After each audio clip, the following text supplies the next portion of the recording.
Nasunog ang isang paupahang bahay sa Quezon City kaninang madaling araw.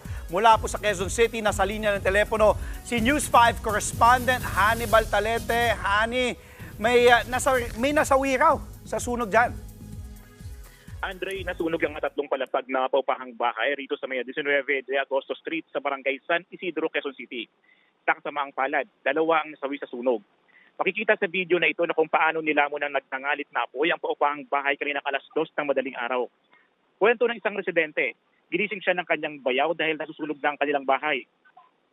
Sa isang butas ng bubong sila nakalusot para makalabas, pero may ilang hindi nakaligtas sa sunog. Ayon sa Bureau of Fire Protection, Quezon City, natagpuan ang bangkay ng dalawa na nananasawi sa hagdan ng unang palapag ng bahay. Andre, mag-alas 3 kanina nga madaling araw ng mapulang sunog.